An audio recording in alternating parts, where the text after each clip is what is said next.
ஏற்கனவே அவங்க மேலே குற்றச்சாட்டுலாம் இருக்குது. குடும்ப அரசியல் வேணான்னு சொல்லிட்டு நீங்கள் அரசியல் கட்சி ஆரம்பிச்சு, ஆனால் நீங்களே குடும்ப அரசியல் பண்ணிட்டு அதுக்கப்புறமா அங்கேயும் பிரச்சனையாகி அதுக்கப்புறம் வேற ஒருத்தரை கொண்டு வந்து இப்போ இன்சார்ஜாக உட்கார வைக்கிறீங்களே, என்ன கதை உங்களுது அப்படின்னு கேட்டால், அப்பா நமக்கு ரொம்ப முக்கியம் கட்சியை பார்த்துக்கணும், நம்மளை பார்த்துக்கணும், அதுக்கு என்ன கரெக்டான முடிவோ அதான் எடுக்க முடியும் அப்படின்ற மாதிரி ஒருத்தர் பேசியிருக்கார். பேசினது யார்? பாமக நிறுவனர் ராமதாஸ் அவர் தான்.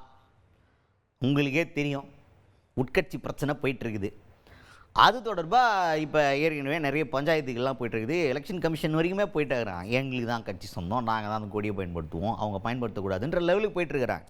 அதெல்லாம் ஒரு பக்கம் போயிட்டு இருக்கும்போது இவர் மேலே என்ன அலிகேஷன் வைக்கிறாங்க அப்படின்னா, குடும்ப அரசியல் பண்ணக்கூடாதுன்னு சொல்லிட்டு ஒரு கட்சி ஆரம்பித்து நீங்களே குடும்ப அரசியலை வாரிசு அரசியலை பண்ணி அதுக்கப்புறமும் பார்த்தா குடும்பத்துக்குள்ளே எல்லாரும் நீங்கள் பதவியெல்லாம் குத்துனுக்கிறீங்களே, என்ன மேட்ரு அப்படின்னு கேட்டால் அவர் என்ன சொல்கிறாருன்னா, எப்போ கட்சி ஆரம்பிச்சது நான் அந்த கட்சியை பாதுகாக்கணும், என்னையும் பார்த்துக்கணும், இந்த 2 ரோலும் யார் சரின்னு யோசித்து பார்த்தேன், அது சரிப்பட்டு வரல அப்படின்றதுனால ஸ்ரீ காந்திங்கிற ஒரு பொறுப்பில் உட்கார வச்சுக்கிறோம்.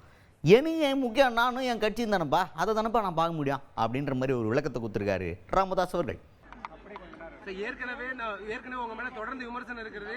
குடும்பத்தில இருந்து எல்லாத்தையும் பதவியில கொண்டு வந்தாங்க, குடும்பத்தை கொண்டு வர மாட்டேன்னு சொல்லிட்டு கொண்டு வந்ததா ஒரு தொடர்ந்து அந்த குற்றச்சாட்டு வச்சுட்டு இருக்காங்க. திரும்பவும் குடும்ப உறுப்பினர்களுக்கே பதவி கொடுத்திருக்கீங்க.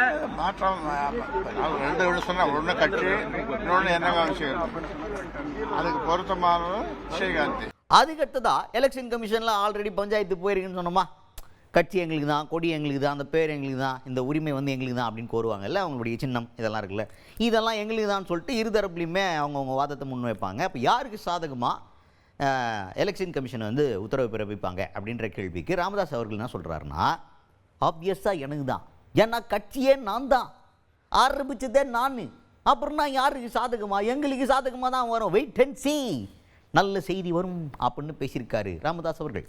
இன்னொன்று, தேர்தல் ஆணையம் இதுவரை உங்கள் தரப்புல நீங்க அணுகியும் இதுவரை எதுக்கும் அதுக்கான எந்த பதிலும் தேர்தல் ஆணையம் கொடுக்கல. அதை எப்படி பாக்குறீங்க? தேர்தல் ஆணையத்தில் முறையிட்டு இருக்கோம். அதுல எங்களுக்கு தான் வெற்றி கிடைக்கும். ஏன்னா கட்சியில நாங்க தான், எங்களுக்கு விரைவில் அதை பற்றி அறிவிப்பு வெளியே வரும்.